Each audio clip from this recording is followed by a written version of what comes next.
मोहाली में स्कूलों को बम से उड़ाने की धमकी मिली है। सीधा सवाल पूछेंगे आम आदमी पार्टी के सांसद मलविंदर कंग साहब से। सर, किस तरीके से देखते हैं, कभी दिल्ली तो अब पंजाब में हम सुन रहे हैं लगातार ये धमकियां मिल रही हैं, बच्चे दहशत में हैं, फिलहाल अभी स्थिति नियंत्रण में है। देखिए, ये बड़ा फिक्रमंदी वाला मामला है और हर रोज ये चीज़ें दोहराई जा रही हैं। तो मेरा तो इसमें ये मानना है कि जो आजकल डिजिटल के माध्यम से ऐसे थ्रेट परसेप्शन या थ्रेट भेजे जा रहे हैं मेल के माध्यम से और कई तौर तरीके से, जिसमें पूरा एक आईटी विंग काम कर रहा है, तो ऐसे जो एंटी सोशल एलिमेंट है, इनके खिलाफ कंक्रीट एक्शन लेने के लिए भारत सरकार को और पंजाब या सूबा, किसी भी सूबे की सरकार, चाहे दिल्ली की आपने बात की, इनको कोई ठोस योजना बनानी पड़ेगी, क्योंकि ये वो लोग हैं जो आउट ऑफ कंट्री बैठ के इस तरीके से लोगों में दहशत फैलाते हैं और ये लगातार ये वर्तारा लगातार बढ़ता ही जा रहा है, रुक नहीं रहा। तो ठोस नियम और कोई कानून भारत सरकार को बनाना पड़ेगा, ठोस कदम उठाने पड़ेंगे। सवाल नशे को लेकर पूछ रहे हैं, तो अभी अश्विनी शर्मा की पीसी हुई, इसमें साफ तौर पे कह रहे हैं कि पंजाब में नशा बढ़ गया है और महिलाएं भी, पुरुषों की तुलना में महिलाएं भी अब नशा करने लगी हैं। नहीं, देखिए, ऐसा है, जो बीजेपी है ये तो हर इनका तो ये रहता है भी पंजाब को डीफेम कैसे करना है। और मुझे लगता है कि पंजाब में जो नशे की समस्या है भी, इसमें कोई दो राय नहीं, समस्या है, लेकिन मान साहब की सरकार ने बड़े कंक्रीट एक्शन लिए हैं पिछले 2 साल में। ऐसा कभी भी नशा जो बेचने वाले या ऐसे लोगों के ड्रग माफिया के खिलाफ ऐसे कभी भी प्रोग्राम किसी सरकार ने नहीं चलाए। लेकिन हमारा जो तकरीबन 750 किलोमीटर का इंटरनेशनल बॉर्डर है, वो वहाँ से ऐसी कार्रवाई बहुत हो रही है। तो अश्विनी शर्मा जी से मैं आग्रह करूँगा कि देश में आपकी सरकार है और बॉर्डर सिक्योरिटी फोर्स जो है वो उनके कंट्रोल में है। तो जो बार बार मुख्यमंत्री जी मांग कर रहे हैं कि एंटी ड्रोन सिस्टम पंजाब को दिए जाएं, बॉर्डर पे लगाए जाएं, पंजाब और पाकिस्तान के बॉर्डर को और बेहतर मॉडिफाई किया जाए, नई टेक्नोलॉजी बरती जाए, ताकि जो इस तरीके से नशा और ये इलीगल वेपन जो वहाँ से आ रहे हैं उनको रोका जाए। तो अगर अश्विनी जी सौहार्द हैं तो उनको भारत सरकार से मैटर टेकअप करना चाहिए। इस सवाल आपसे पूछूंगा, प्रताप सिंह बाजवा कह रहे हैं कि वो माफ़ी नहीं मांगेंगे और माफ़ी मांगनी भी है तो हरपाल चीमा माफ़ी मांगे। मैंने कुछ गलत नहीं बोला, मैंने सिर्फ ये कहा कि हमें मौका मिलेगा तो हम बैंड बजा देंगे।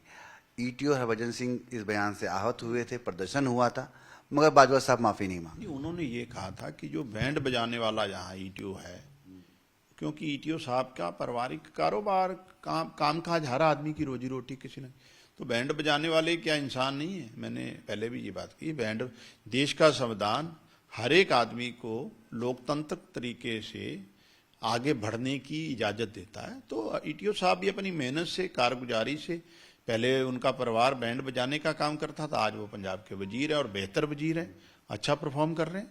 लेकिन जो कांग्रेस की एंटी दलित मानसिकता है वो नहीं बदल रही, और इसी का परिणाम है कि आने वाले समय में लोग पंजाब के इनको दिखा देंगे कि दलितों का अपमान कैसे होता है। एक अंतिम सवाल और महत्वपूर्ण सवाल, मगर उसको मैं एक अलग अंदाज में पूछूंगा, क्योंकि पंजाब की राजनीति थोड़ी करवट ले रही है।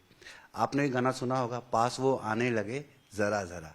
कल जिस तरीके से हमने देखा कि सुखबीर बादल, अश्विनी शर्मा, राज्यपाल जी जो पैदल मार्च निकाल रहे हैं नशे के खिलाफ, वो भी एक मार्च निकाल रहे हैं, इस करीबी को, नज़दीकियों को एक अलग रूप और रंग से देखा जा रहा है। आप इसे कितना वाकिफ हैं? नहीं, देखिए, उनकी अंडरस्टैंडिंग ऑलरेडी एग्जिस्ट करती है। पास वो आने लगे जरा जरा नहीं, पास वो आने लगे जल्दी जल्दी है, क्योंकि इलेक्शन भी आ गए हैं जल्दी जल्दी। लेकिन एक बात मैं बड़ा स्पष्ट कर दूं, जितना मर्जी बड़ा अलायंस कर लें, पंजाब के लोगों ने इनकी जो 10 साल की कारगुजारी है 2007 से 17, वो देखी है। जो पंजाब के लोगों का अनुभव रहा है काली बीजेपी सरकार से, वो लोग ऑलरेडी अपनी यादों में सजोए हुए हैं, तो लोग भूले नहीं हैं। इसलिए मुझे नहीं लगता जितना मर्जी अलायंस कर लें, पंजाब के लोग पंजाब हित में ही फैसला लेंगे।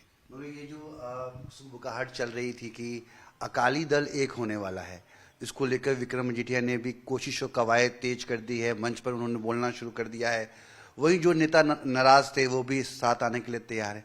सुखबीर बादल इन दिनों थोड़ा ऐसा लग रहा है, राजनीतिक विशेषज्ञ कह रहे हैं कि कुछ खिचड़ी पक रही है, उससे कुछ आप समझते हैं, जो कि आप लोग काफी एक दूसरे के करीब हैं, क्या लगता है कि हो सकता है, या दोनों के बीच में अलग अलग कुछ खटास चल रही है दिखाने के लिए, विक्रम मजीठिया अलग से अकाली दल फॉर्म कर देंगे या फिर दोनों साथ रहेंगे?